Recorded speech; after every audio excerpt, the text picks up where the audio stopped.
Hi everyone, it's great to be here. Thanks for coming. I'd like to, once I get this sorted out, also pay my respects to the Whadjuk of the Noongar Nation, on whose budja we are meeting today. You see all that? Thanks to Steve and to Students for Sensible Drug Policy for inviting me to talk to you all. The reason why I'm talking to you is because the world has changed. And one of the ways in which it's changed is that we have legal recreational markets for cannabis, particularly in North America, but also in Uruguay. So Uruguay became the first country to legalise cannabis for personal use in 2013. Recreational cannabis is now legal in 18 states in the US, beginning with Colorado, and in Canada since 2018. And a PhD student of mine and a colleague did a lot of work on the early Colorado stuff, and I'll be drawing on some of that today. But the world has certainly changed, and just like the billboard here says, cannabis means business in North America. So what we've seen is a model of legalisation which can only be described as profit-driven commercialisation. And one of the consequences of that is that we've seen huge numbers of different products available. We've seen potency go up. I mean, I've been involved in cannabis law reform for 30 years and doing research that bears on it, and I was involved in the work that led up to the decriminalisation of cannabis under the Gallup government in 2004 and was intimately involved in designing that scheme.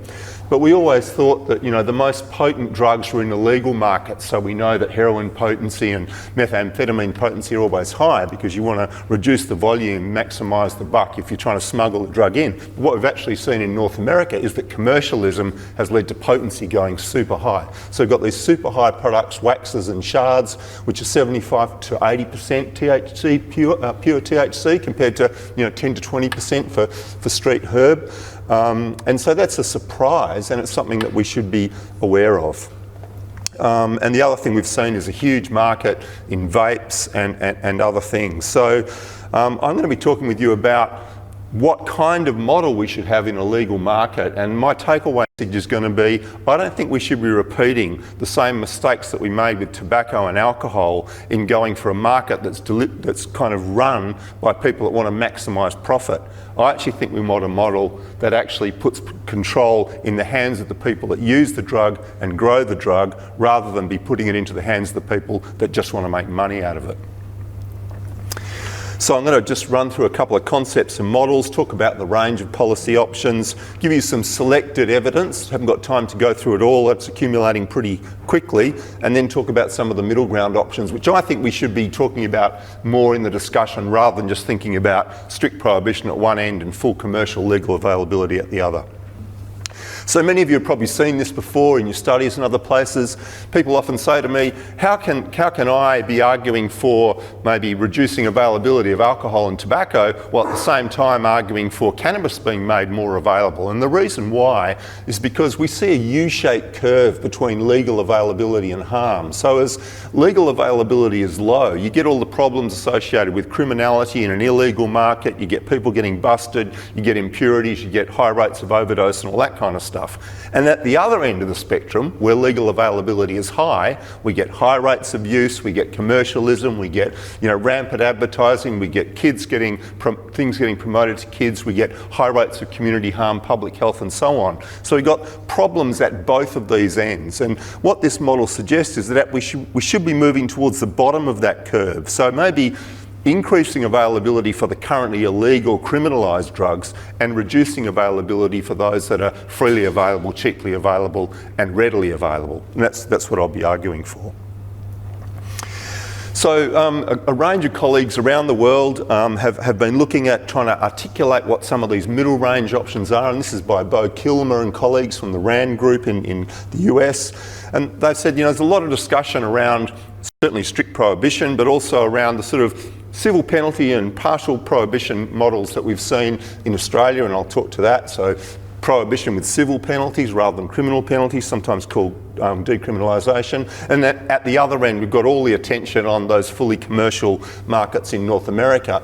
But, okay, this has gone blank, but you can see that. But in fact, there's all these middle range options, which I think have got a lot of things going for them, and there's not much. I'm fine, thanks, Dan. There's not much discussion about that. Okay.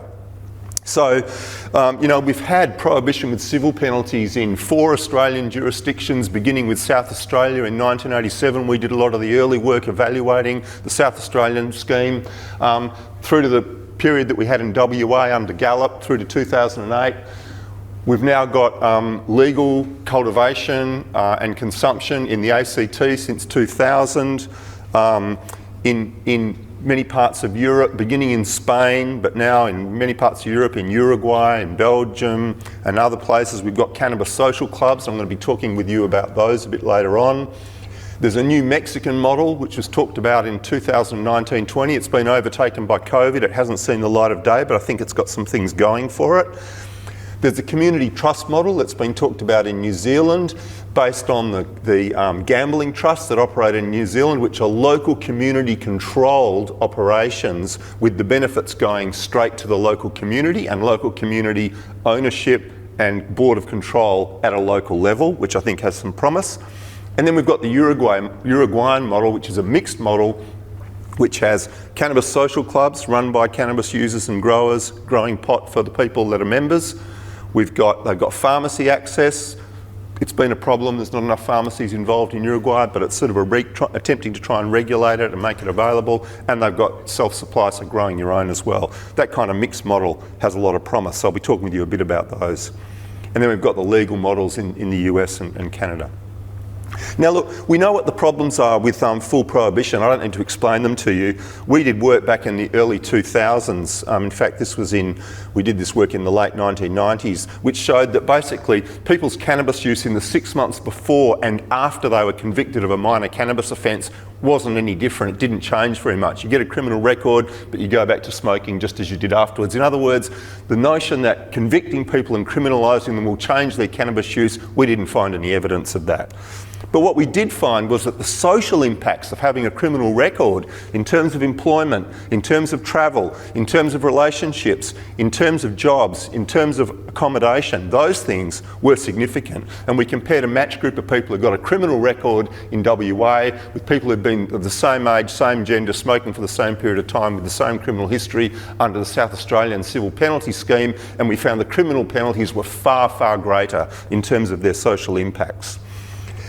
So, but one of the problems is that a lot of these models like, decriminalisation, like even the Dutch system of cannabis coffee shops doesn't deal well with the supply side, because even in the Dutch system, while you can go to a cannabis coffee shop and buy a joint across the counter, the supply to the coffee shop is still criminalised and illegal, and all those guys that run those multi-million-dollar grow ops that are selling to the shops in Amsterdam and other places can't get insurance for their business, can't use the banking system, can't provide protection for their workers and so on, and that's a real problem.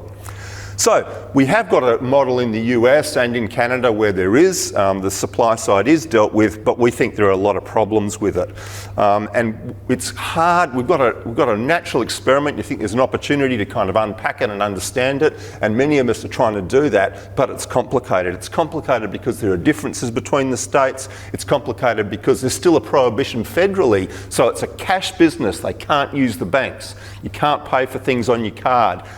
It's all cash. So, the guys that drive the trucks around with lots of cash are making lots of money out of it, but the whole financial system, which is run federally, can't be accessed by people in the cannabis industry in Colorado and other places, and that's a problem. And the other thing is there's huge variability within states. So this is just a sort of heat map of what's going on in California. Huge differences between counties within states, so it's really complicated. So I'm going to give you a whip through a couple of what I think are the really top line findings that are emerging, and then I'm going to talk about what some of the models are. If you want more comprehensive view, there's a great paper by Wayne Hall and colleagues, which I would recommend you to, which came out earlier this year. And there's our book, which was published last year, which you can get a lot of detail. We've got, I think, 20 experts from around the world providing a lot of detail and a lot of evidence which bears on these questions. So, the first thing about the evidence is that it's too early to say, right?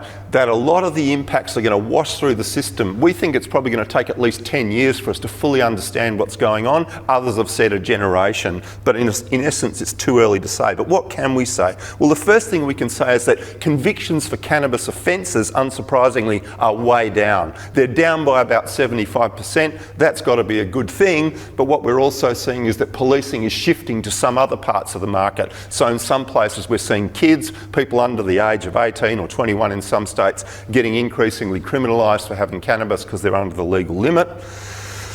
In terms of increases in use, there's no increases in use by kids that we've seen, by pregnant women that we've seen, but use by adults is up, and students is up, and regular users is up. And one of the places where it's up is in terms of regular daily use, which seems to have increased substantially by people who are regular users, and that should be something that we're aware of. That's interesting. Why did that happen? Let me just... So the other thing is that prices are falling. They're falling fast, super fast. So they've halved in 4 years in Colorado, which should be of something that is of concern, because we know that when price goes down, use and harm goes up. The other thing is that, got it, Steve. The other thing is that the proportion of the market that's occupied by shards and vapes and high potency products has rapidly increased. So in 4 years in Colorado, it's doubled from 12% to 24%. So potency is going up, high potency product share of the market is going up. The black market is reduced, but it hasn't reduced to zero. And that's unsurprising. We can talk about that in the panel. But in the first 12 months in Colorado, it was down to 75% of the market, but was still the majority of the market. We can talk about why that might be the case. Motor vehicle accidents are increasing in states that have legalised. That might be to do with concurrent use of alcohol and tobacco, but they're certainly up. We've been seeing industry lobbying hard to reduce any sorts of regulation which threatens their profits. They got in early and they're being very vigorous about it. And despite attempts to keep them at bay, multinationals have made billions of dollars of investment. So big beer, alcohol companies, big tobacco and big soft drink companies bought into the market, and they know how to sell us psychoactive substances, and they're doing it. Companies are getting around advertising restrictions. They're going online, and there's good evidence that kids are seeing the stuff online and that their exposure to that stuff correlates with their use. Okay, so we haven't seen yet use rates among kids going up, but it'll be interesting in 5 years or so to see what's happening unless this kind of gets brought in check. And the other thing we know is that industry know where their profits are. They're in heavy daily users and they're targeting them. We got industry documents early on which showed that they knew where their market was and they were going to target them, and they have done. So it's something like 23% of the heaviest users in the system are responsible for 75% of the total overall consumption. We know that because we have market data, and that should be of concern. Tax revenues are there, but they're not as big as what people thought. It's about $50 per head of population, US. About 1% of state revenue can now be accounted to by cannabis. That's a lot of money, but it's not as big as I think people were promised, as what they thought and so on. So I think we need to not be doing this to maximise government revenue. I think that's the wrong angle. I think it's a lie. And I think even if you can put some into treatment and other things, I don't think it's the way to go. All right, I'm running out of time. Let me tell you about a couple of options which I think we should be talking more about. So cannabis social clubs, what are they? They're official, authorised organisations where those of us who smoke cannabis sign up to be members, maybe 100 of us, maybe 200 of us.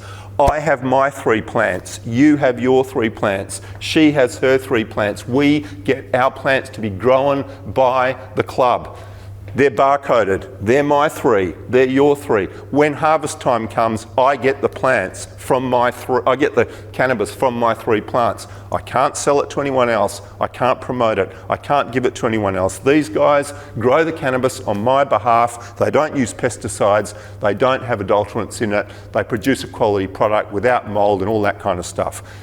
And that it's regulated. The government doesn't know who I am, but they know that the club exists, it's in an appropriate location, and there's no promotion, there's no selling to others, it's just for us, okay? It's a really interesting model. A lot's been written about it. If you haven't read about it, I'd recommend Tom DeCorp, my good mate's book, Regulating Cannabis. Have a look at it, it's great. Community trust model is that New Zealand model. Again, controlled at a local level, government regulated to set up the rules, no promotion, no high potency products, people at a local community level, and like Maori groups creating their own regulation of cannabis production and sale within their communities with profits going back at a local level. Super interesting model, doesn't get talked about much. I'd recommend Chris Wilkins and Marta Rickart's book chapter and paper on this stuff, certainly worth considering. This is my photo of my whiteboard where I scribbled out a graphic on the Mexican model. Looks appropriately Mexican, I reckon. But let me say that what they've done is they recognise they have a huge commercial illegal market growing and selling cannabis. They've hooked those people into the system. Those people, the model is that those people will sell to a government regulator who will test the cannabis, because testing cannabis for potency and purity and impurities and pesticides and PGRs and all that stuff is hard to do. It's expensive, it costs money. Most people don't have the capacity to do it, but government should be regulating products that are sold in a legal market. So this is growers sell to government, government tests, packages, plain package, gives it out to a small number of retail sellers who sell. No competition, no promotion, a place where we can go and buy product that we know the purity, we know where it's come from, and we make our choices about it. Interesting model.